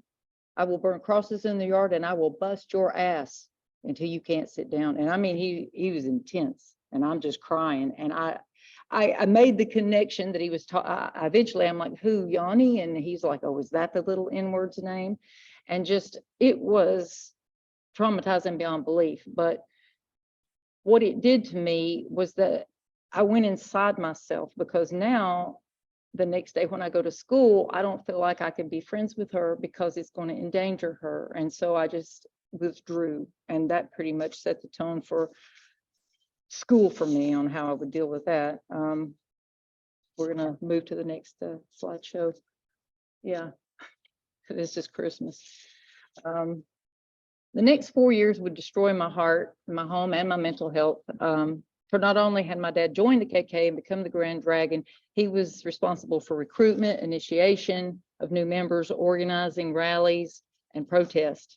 And on one such occasion, we traveled to Stone Mountain, Georgia, for one of the largest rallies I had ever seen. There were hundreds and hundreds of adults in these white Klan robes and 3 ginormous crosses, and they're on fire. And a ruckus ensued because the camera crew came in from the local news, and the Klansmen like all surrounded this van. They wouldn't let the cameraman out because he was black. So I don't even know what happened with that. And next picture, because I was playing with my cousins all around these burning crosses. I didn't really understand any of it, what the adults were doing. I just knew my dad was angry. He didn't like black people. He expected me not to associate, play with, or anything. And that's me in the middle, in the t-shirts and the hoods. And there's my cousin in a Smurf shirt. Anyway, he took this stuff into our family home. He started having weekend parties all weekend long. Start with initiations, and there would be things out on the table, much like that Chris was describing, the sword, the Bible. You know, they bring God into it and try to twist that. But they were drinking alcohol, and it would always degrade into just some alcoholic party, loud country music all night. And then sometimes they'd pile in the cars to go do Klan business. It was around that time that all this was going on when my mom sewed the little robe. I can speak to what they expect of their wives. They want passive, submissive, obedient wives. That's all they want from their wives. And the reason I say that is that I eventually would learn what this Klan business was about, because he started involving me and my mom in that when I was just 6 years old. Acts of domestic terrorism, and let's be clear, that's what it is. It's domestic terrorism. They shouldn't even be allowed to to be a thing. But the weekends weren't enough anymore. So Dad, he'd pile me and my mom in the car at 1 or 2 a.m. and drive around with cruel intentions. And on one of those occasions, as I described in the book, he told me to lay down in the back floorboard of the car and not to get up no matter what I heard, and tell my mom to take the wheel. And you know, you're a little kid. I'm peeking up, and I see my dad put a gun out the window, and it's just boom, boom, boom, boom, boom, boom, boom. And I raise up enough to see he's like shooting someone's car just full of holes. And out of there we go. Another such occasion, again, lay down in the back, no matter what you hear, mom with the steering wheel. Lots of Molotov cocktail. I didn't know that's what it was at the time, but a glass bottle full of gas with a rag on the end, lit it through someone's window. I saw their curtains go up in flames. I would hear later through adult talk that had been the residence of a white lady that had a black baby. So it's things like that he was subjecting his wife and child to, but she was a willing participant, you know, and that's the kind of things that I had to see. But eventually, because he started cheating on my mom, he didn't want us along, and he would leave us for the weekends, and he would say to us before he left, I would suggest y'all keep the lights off and crawl through the house if you need to go to the bathroom, because I got a lot of enemies and a lot of people that would blow my head off. And we took that seriously. So weekends were spent, me and my mom just combat crawling through the hallways with the lights off. I mean, because we were there unprotected. And see where I'm at here. I'm using paper. Anyway, when he started not taking us with him, my mom just kind of degraded into my little 7-8-year-old lap, crying all weekend about, you know, I don't know why your daddy doesn't love me anymore, and I don't know what I've done and wrong or anything. And for the first time, I chose I chose anger and I chose hate, and I hated him. He was the first person I hated for the way he had hurt us, the way he was hurting my mother. And she's just laying in my lap, telling me all this, crying in my lap. And I'm 8 at this point. And I told her I would leave the son of a bitch if I was you. And she's like, oh, she would just cry even more. I can't do that. That's your daddy. I love him so much. I think we can go on to the next slide. And on to the next slide. This is the one that Elke wanted me to read, because this slide, before I go on with my story, is I put this later on, because even though in the early years there was a lot of alcoholism and stuff going on in the violence, this was during a period of time that he had quit drinking. So, you know, he was still into the same things, whether he was drinking or not. And this says, Whitey, are you a coward? If not, fight against reverse discrimination and Jew control of your government. Call KKK message line 24 hours a day. And that was his personal phone number. So I guess he was using these pictures for recruitment at that time. And this would have been actually like late 80s.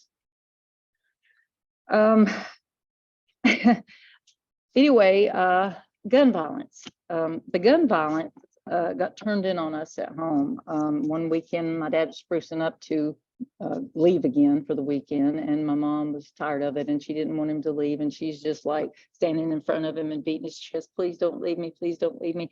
And I don't know if he pushed her or she lost her footing, but she fell back, and the minute that she fell back, he was already drunk, he pulls a pistol out of his pocket, puts it right in her face, cocks it. I swear I thought I was going to see my daddy kill my mama, and I ran, jumped on the back of the couch. He had a weapons rack, and I got this like long machete, and I ran back over there, and I was like, if you kill my mommy, I'll kill you. And that diffused it, because he just looked at me and he kind of like smiled, like almost like he was proud of me, put his gun back in the holster and just left her laying there on the floor in a pile of tears. After that, my mom decided that we wouldn't stay at home either. We'd go around, we'd just ride around and look for him for hours. And she's trying to catch him in the act and everything. And sometimes that we'd end up at McDonald's playground for hours. And, you know, I'm a kid, so I'm loving that. But it was for the sake of trying to find who he was out with and everything. And on one of those nights, when we were in a parking lot and parked out toward the road, hoping to see him go by, next thing, bam, he had come in from behind. He saw her sitting there, come in from behind, rammed her car and told her to get her ass home. And he tailgated us all the way home. And once we got in the driveway, he whipped around. He was already out of his car, and he had a pump shotgun. And I was afraid to get out of the car. I truly, given the things I'd seen and how angry he was, thought that he would kill us. And she's having to coax me out of the car. You know, he wouldn't hurt you, you're his little girl, blah, blah, blah. But so I get out of the car, and the minute that we start walking from car, it's just boom, boom, boom, shooting tree branches out of the tree, just falling. And I just run. And, you know, it's one of those things, again, I don't know how that ended, except that he went to bed, and we're still up with our nerves shot. And I really needed to use the bathroom, and the bathroom was down the hall right beside his bedroom. And I could not. I was so paralyzed with fear. I was just crying out, please, no, I need to use the bathroom, but I can't go. And my mother set a lard can down in the middle of the kitchen for me. And I sat there, because that's how afraid of my dad I was, too afraid to even go to the bathroom. What effect this had on me educationally was, as I said, the social isolation that you mentioned, because first of all, you're not advertising this stuff at school. You're afraid, you're ashamed, you're embarrassed, you're alone. You're not ratting your parents out. You don't even know if anybody cares. So it was just isolate within myself, isolate within myself. I knew I couldn't have anything to do with the Black children because I risked angering my dad. And, you know, that weird way that I isolated caused other people, you know, to not associate with me either. So it was a very lonely childhood experience. And part of that and how he intersected his beliefs into my education were, it was 4th grade, I believe, when we were supposed to do a 6-week square dance deal for PE. And when the little black boys would come by, I would not touch their hands because I knew not only would it make him angry, but he had told me things like black people carry diseases. If one brushes up against you accidentally, you better go to the bathroom and scrub yourself all the way up to the elbows or you'll get a disease. I mean, just horrible stuff trying to keep me away. He wouldn't let me participate in any groups at school. Things I wanted to do, he wouldn't let me be Girl Scout, said I wouldn't go camping with any N-words. I couldn't be a part of any after school groups. I wasn't gonna, because we had a pretty good in my school, a pretty good mix of white to black student ratio. So it was uncomfortable. Anyway, when this square dancing thing came about and I wouldn't touch the little black boy's hands, my PE teacher noticed that and she was livid and she was trying to get me to tell her why. And I just clammed up on her. She said if I didn't participate the next day, she was going to paddle me. And I just thought, I can't win for losing. You know, I'm making one adult mad by not doing it, one adult mad if I do, you know. So I go home and I tell my dad, you know, what they're going to expect of me.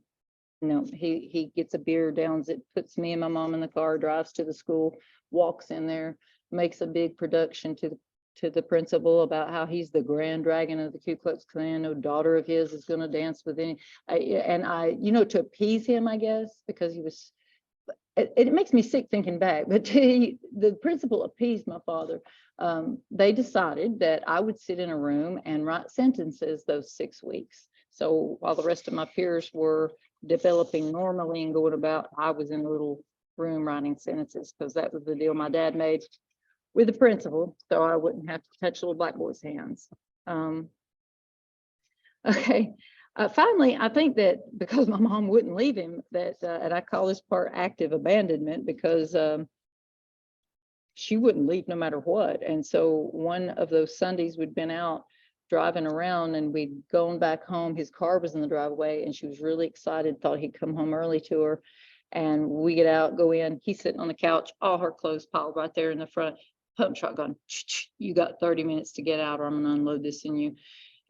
So we leave. And so by that time I'm almost 9 and I wouldn't have to live with him on a day-to-day basis anymore. They divorced, he remarried. And so that day-to-day stuff with him, that part was over, but he was never completely out of my life. Even after they were divorced and he remarried, even though I didn't live with him, there were several months at a time would pass and I wouldn't see him. But later in life, when I was 18 or 19, and I bring this up because it was a period, as I say, he was not drinking and he got, it seemed like without the alcoholism, he actually got more concentrated because he started having involvements with people of notoriety for the racism. For one, he was living in a trailer park and I went to visit him.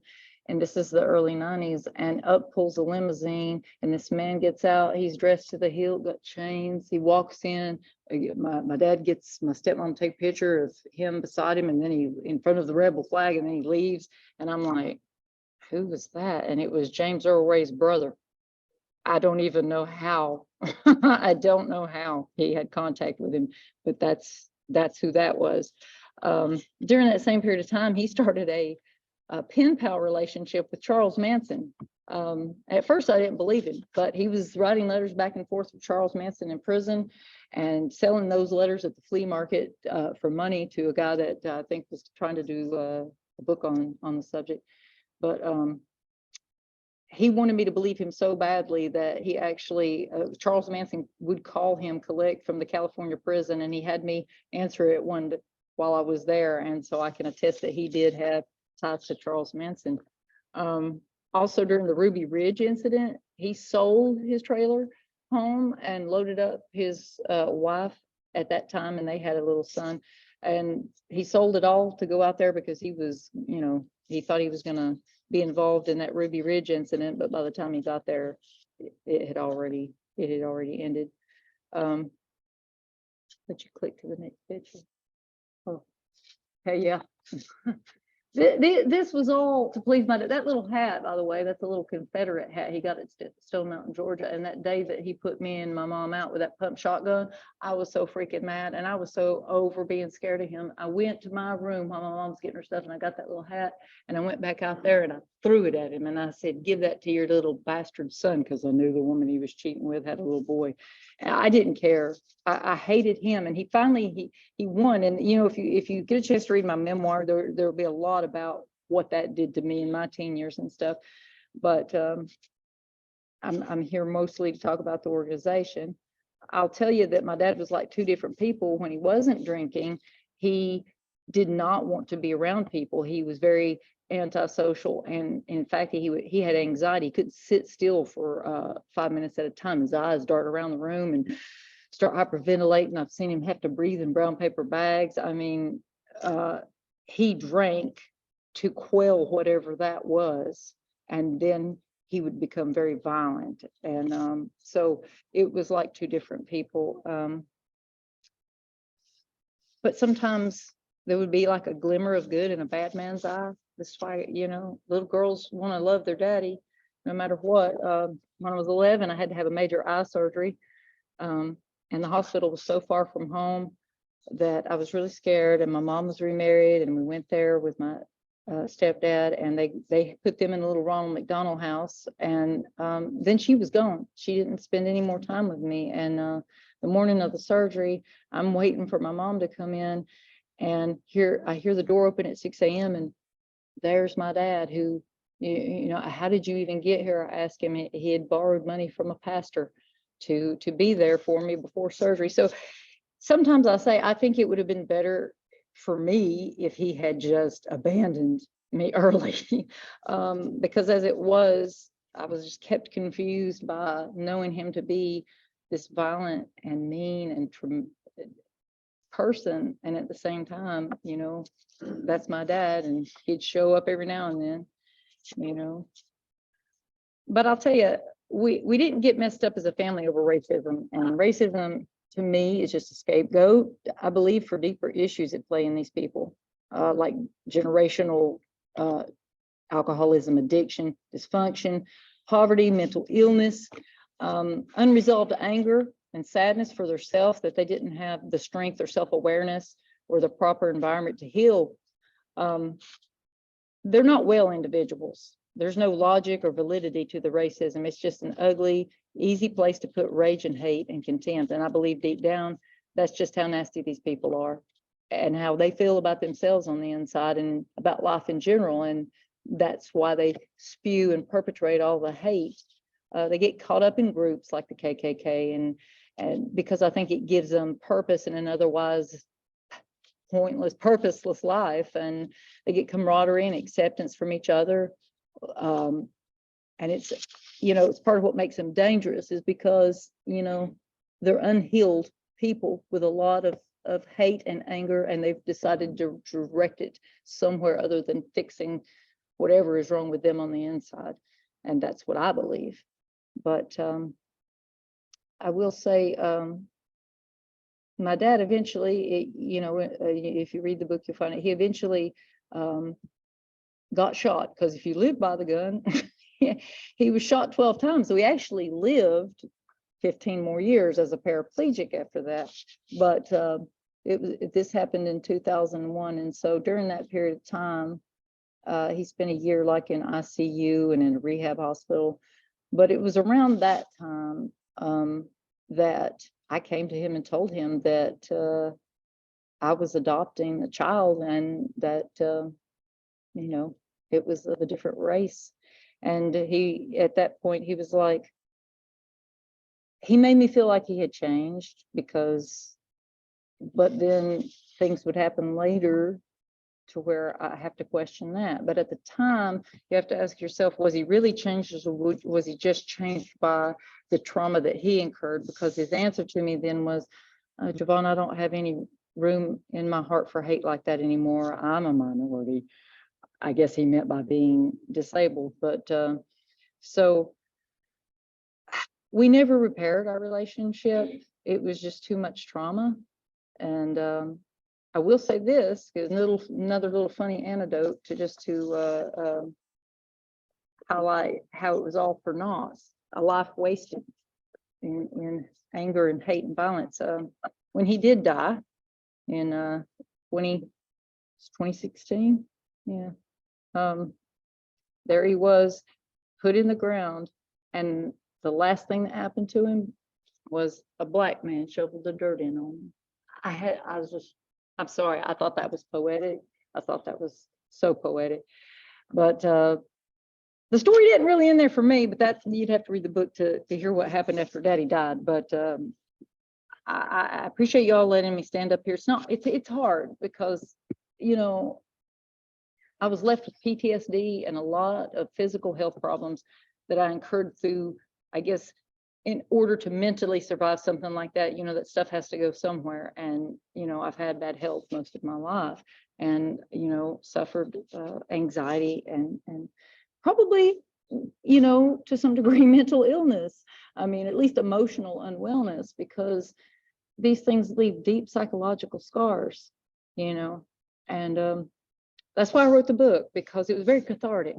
And also, I hope that it would put a spotlight into a dark corner that people don't really understand. I mean, like, you hear about these groups and you hear about it historically and you hear about it, but not many people that have been in the throes of it to tell you just how crazy and how violent. And you know, I don't think in the beginning that my dad was one of those genius, well organized, more than he was just a drunk running around committing crimes and doing violent acts. But that's part of what makes them dangerous, you know. And I just appreciate Elke for having me, and you guys for allowing me to share my story. And every time that I talk about it, it helps me heal. And I hope that every time somebody reads my book, that that it helps them to understand certain things in a different light, perhaps. But that was the purpose of being here and of writing the book. So I appreciate you guys listening to me talk.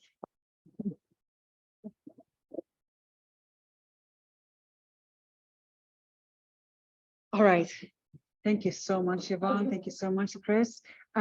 So I think that there are some questions. So I'm not sure how shall we do this? Shall we just first do some in the audience and then move on to the Zoom? But I believe that you already had 2 Zoom questions for quite some time. So shall we start with that? Oh, okay. Did anyone? I don't know if I'm going to read it out. Can you see it? I can't. Yeah. Can I just can I speak from here? Is that still okay? Okay. Do I should hold the room? Oh, okay. All right. So the first question is, did any white people protest the KKK even though they were raised into KKK?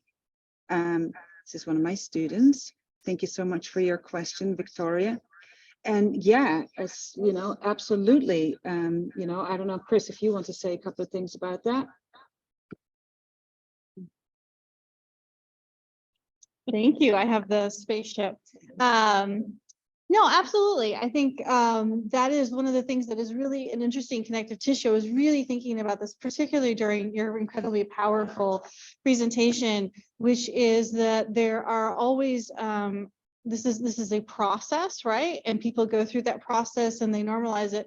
But I have a whole chapter where I talk about where there's incidents where people are radicalized against it, and violence can kind of cut both ways. So some people experience that violence, it becomes normalized and it's something they continue to perpetuate.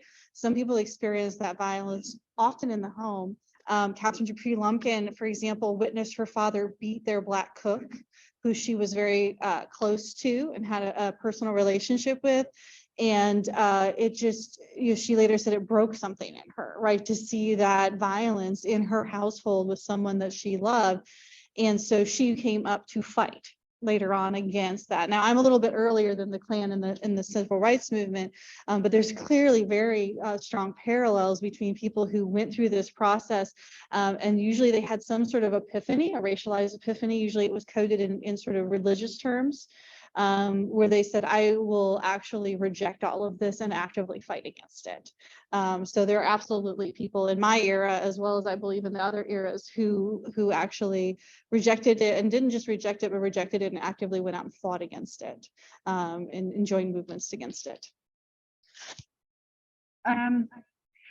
Yes, I just want to add to that, for example, I interviewed someone who had not only been raised in a KKK family, his grandfather was also in the KKK. So, but he was the first white person to join SNCC.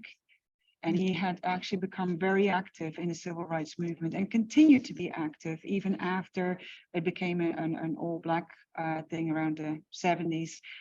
So yeah, there's definitely people who use their experience. And this person, when they found out what his last name was, because people knew that he had been raised, he should have known better. So the Klan was extra harsh with this guy when he was going on those buses. He was one of the freedom riders.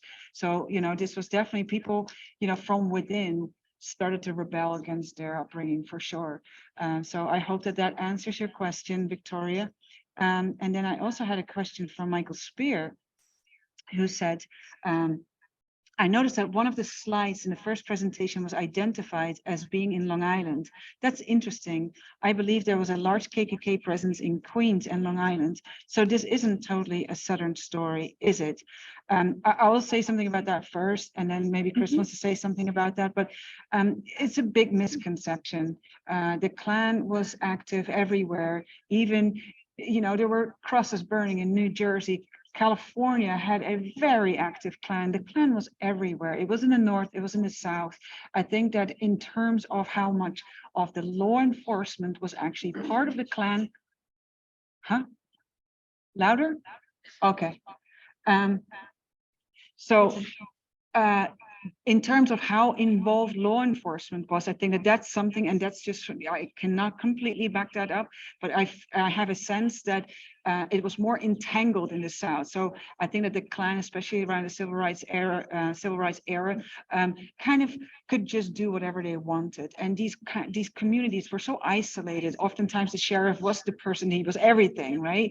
So if that sheriff was somehow affiliated to the Klan, it's like people had no chance to either rebel against it. So I think that in terms of having free reign, perhaps in the South that was more common than in northern cities, but the Klan was everywhere.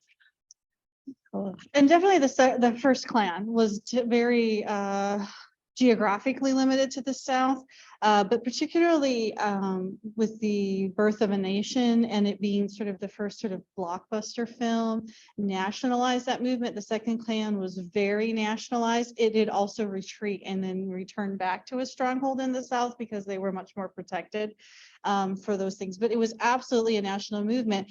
And there were different things that were appealing. So in the North, it may have been less about an anti-Black sentiment. It may have been much more in Long Island, an anti-Jewish sentiment and anti-immigrant sentiment, right? So there was sort of, the second Klan was much more national. It was also much broader in its rhetoric, and different groups were able to kind of find the piece that resonated with them based on their geographic location and economic status.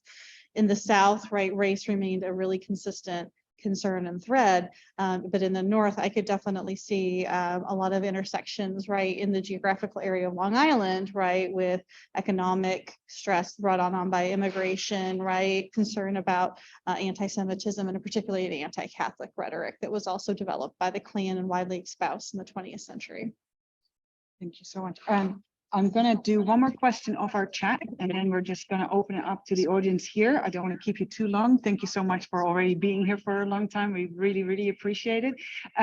First of all, Queen was just saying, is also one of my students, and she didn't have a question, but she had a comment, and she was talking about that she didn't know that Jim Crow, in the Jim Crow South, that the violence also affected Jewish individuals, and that she is really, appreciates that this was discussed during our talks.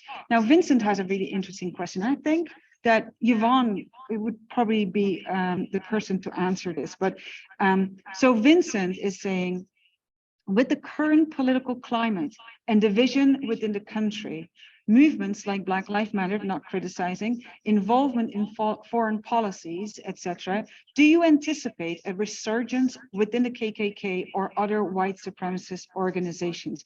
Now, you've been talking a little bit about what you've been seeing in your own kind of hometown. Maybe you can just speak to that a little bit more. Okay, well, I think that resurgence, I don't know that it ever went away. I think that we've had political leadership that emboldened these people to come out of hiding and start with their hateful rhetoric. And that can lead to, the hateful rhetoric leads to violence. Yeah, I live in Tennessee, and still there's truckload after truckload of people come in, and they've got the fuck Biden and the rebel in one corner of the truck, and the rebel flag in the other corner of the truck, and the American flag in the other corner of the truck. And I'm just confused, because it's like, you can't be patriotic and have the American flag there and then also be flying a war flag that was defeated. It shouldn't even be allowed. So definitely, I feel like that there's a resurgence because people are so emboldened that they don't even have to hide it anymore, and their hypocrisies have been revealed. Okay, so one last thing, someone who responded, and I think that this is very nice. So this is Patience, who wrote, this is Yanni. This is, so Yanni was a nickname, right? Yeah. So this is the little black girl that was her best friend, and she broke off this relationship. And Yanni just responded, right? So they have rekindled their friendship, and Yanni just responded. She said, "I am so honored to know Jvonne and be reunited with her after being separated at childhood. She is still my best friend to this day. Thank you for having her speak today." Oh, All right, that's beautiful, right? All right, Franklin. Do you want- Can I? Comment on the information. UW-Britain's movement is actually gripped by many critics and newspaper reports. To the point where he felt compelled to make another movie called Intolerance, which is about 3 hours long. It was shown on TCM not too long ago, by the way. Maybe you could find it there or on YouTube. It was his way of saying, but I'm not really a racist and I'm not intolerant. I mean, here's the proof. The question I had for Professor Savella, though, in the course of your interviews, just out of curiosity, really, did anybody express any connections of Klan activity with the White Citizens Councils, which were, of course, major racist organizations fighting integration? No, not so far, but then again, I only interviewed 4 people, but I am expecting when I go to Mississippi that I will see a lot of that. So I'm trying, I met someone who is working for the Southern Jewish Archive in Jackson, Mississippi, and she's also friends with the people at the actual Jackson or the local archive. And she has a sense that there's going to be quite a few people around there who were either involved in the White Citizen Council or with the Klan. So I'm really hopeful that if I'm actually there on the ground, that people are willing to talk, because doing these interviews via Zoom or phone call, it's harder to get people to commit, but I'm definitely expecting that to happen. So yes, thank you so much. Is there anyone else who has a question in the audience? No, I just have one more question here from Kazana, who's also one of my students. So she wrote, being a KKK member wasn't something members were proud of, or was that only you because your dad was a leader? Okay, hold on. Do you think members are still active like how they were before, or are they just racist, insecure people with little to no power now? Do you think they join the community for money? Because it seems like at their lowest with no jobs, they joined. Well, I think that you can speak to that, right? Okay. Say a little bit of that again. Okay, so I think that what my student wants to say is that, you know, what are the motivations for people to join? And you were talking, for example, about, so there's a shift, right? There's a trigger. It's like your father, and she was just wondering, and I'm actually wondering about that too. In your experience, if you had to describe the people, your father's, like in your father's clavern, it's like, were they jobless? Were they people who were like really at the consigned to the bottom of society and felt therefore drawn to the, or was that just your father's case? What's your overall kind of view on that? Well, for that, his particular clavern, they were pretty much bottom of the rung, low life people. I call it white trash, but yeah. So again, you don't know, like my dad in particular, every time he would get drunk, he would bring up his childhood traumas, which my grandfather had been a prison guard, and he was responsible for guarding Black prisoners. So I don't know what type of rhetoric he might have brought home and said, you know, that influenced my dad. And also my grandma would keep him tied to a leash outside so that he couldn't run away. My grandma had 3 babies to die, so she was very protective of the 3 that lived. And my dad was such a free spirit or wondrous little boy that was how they dealt with it. They would either put him on a dog lead outside or handcuff him to the bed. I mean, so I don't know. I postulate that these people have traumas and things that are unhealed in themselves that they can't cope with. See, because you will disassociate, you know, if you're faced with too much trauma or pain and it becomes too much to bear. And if there's a dissociation to make themselves feel better, they just direct it somewhere else. The hate, the anger, the rage. I find it hard to believe that it authenticates itself against a race. I think it has to, that kind of thing starts in the bowels of your psyche somewhere. Because I just don't understand choosing hate for any other reason, but that's. Chris, did you want to say anything about that?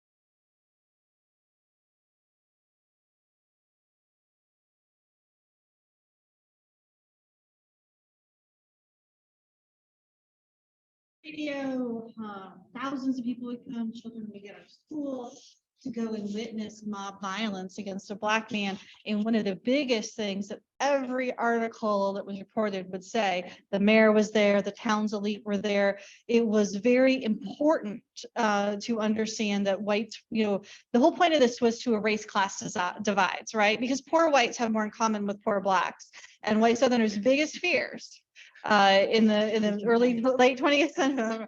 I'll put a caveat there. In the time period in which I'm discussing, you figure out whether that's continued or not, was that those two groups would recognize that they had more in common with each other, right? That they were being oppressed by the same people.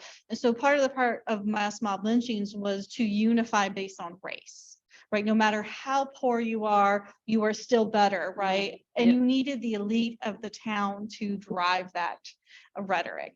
I do think by the 1960s, we have, you know, post-Vietnam, post-Korea, we have a very different sense of masculinity, manhood, national identity kind of going through a bit of a crisis that may also have impacted some of the ways that this evolved a little bit.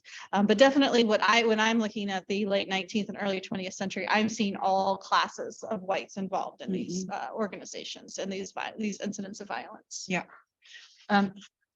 I don't know if we still, if people can still hear us at home. It's all restored again. Yeah, I think it's very interesting. I'm looking more into that because I don't want to have a one-sided perspective and just you know, because so far it seems that everyone was dealing with mental health issues, everyone was dealing with violence.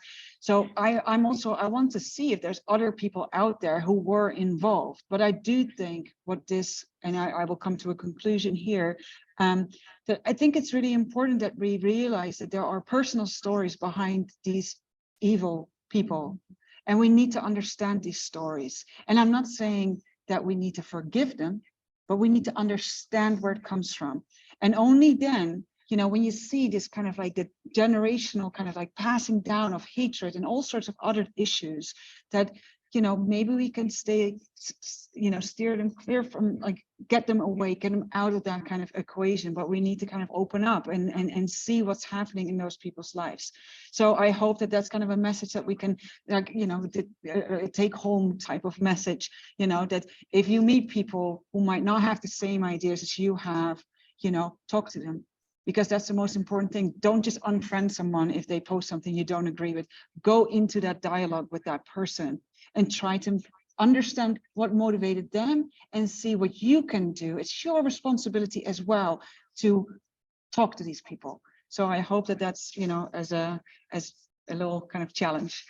Yes. So it's kind of like you can see how like the group, the gay group was like formed like right after Civil War. Did they want to like white people wanted to continue like after like the Civil War, like how like the South like they you know they enslaved those like people of color and all this stuff. Did they want to like continue on like that like well like legacy of like, because it sounded like they wanted to like they were like upset or hard on butt, but like they wanted to continue on like Yes. like after the war. Yeah. Yeah, I think you agree, right? It's like, Absolutely. yeah. Although supremacy, I mean, that's what they want. They're and That said, it was always an ideology. Even in the Old South, the way that they said things functioned was an idealized version on both sides, right? So we call it the myth of the lost cause, the myth of the South, for a reason, because it was an idealized version that was very driven by culture and I desire for things to be that way, right? And I talked a little bit about ideology versus practice. This is what we would like it to be. This is practice. I think one of the important things that you saw in all of these as well is that segregation wasn't physical daily separation. People were engaging. They had Black colleagues. They had, in many cases, Black people who worked in their homes, right? The segregation was in public spaces, but private spaces were much more fluid. So a lot of people knew and had individual relationships. So just to kind of reinforce what was just said, every single one of us had an example of sort of a personal relationship that then changed the direction of someone's life, right? Some sort of intervention, conversation, experience that they saw that made them think, oh, this isn't normal, or this isn't right, or this isn't how everyone thinks. So I think it's just incredibly important, because we cannot sort of fight against this sort of thing if we can't figure out the roots of it, or where to try to sort of look to have and combat it. So I think it's just incredibly important to recognize that, you know, there's a lot of reasons people believe the things that they do, but that there's a lot of ways to actually use history and people's interpersonal experiences to reconnect with those people and help them understand the broader picture, or help them see that there's a different way to reconceptualize the things that they've experienced. And I think that's a really powerful thing that we can do. And it's one of the reasons why I was so excited about this panel and this project, because I think it's one of the most profound things we as individuals can do in America today. Yes.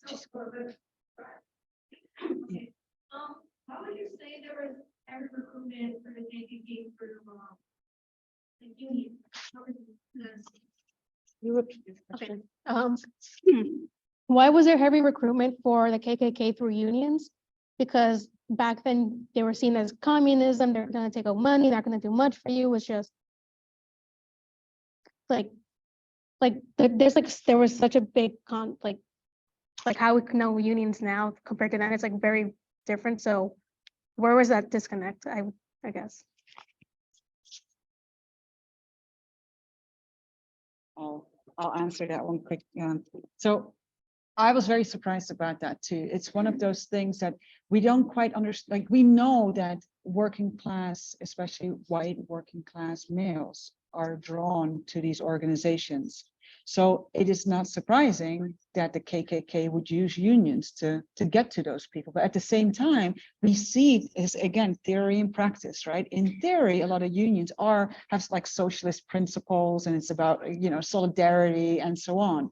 But then the things that people bring into that union that they were brought up with, like racism and this idea that a white worker deserves more than a black worker. So the father of the two men that I interviewed had said something, he fought for equal pay for a black worker and white worker, but if there was a promotion available, the white person should always go first. So he felt that, as people were hired at the same time, they should get the same pay. But if there was promotion, then all of a sudden this kind of like white supremacy kicks in.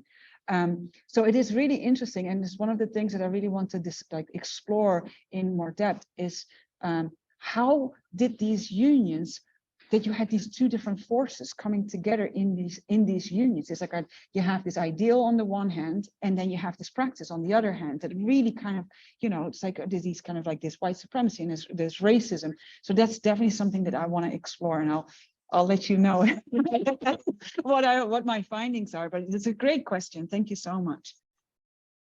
Are there any? Yes. One second. I don't think I need. No, you don't. You beat me. No, you do. I just want to thank you all, the panel, and your research. It was incredible. I was crying the whole time because I just can't take this hate. But it's wonderful you're doing this. And Jvonne, yeah, I just need to hug you because your vulnerability, God, what you went through, and vulnerability is courage, and you were courageous to tell your mama to leave and to be friends with your best friend and protecting her. How hard. Once I figured out he was the bad guy. He was the monster, but he was raised by monsters. So a lot of what you're saying, we have to listen. And then two movies comes to mind as this was going. It was Driving Miss Daisy. We have Morgan Freeman, African-American, is the chauffeur and the houseman. But Jessica Tandy was Jewish. And the hatred of that, because I didn't realize that the Klan was against the Jews in the beginning.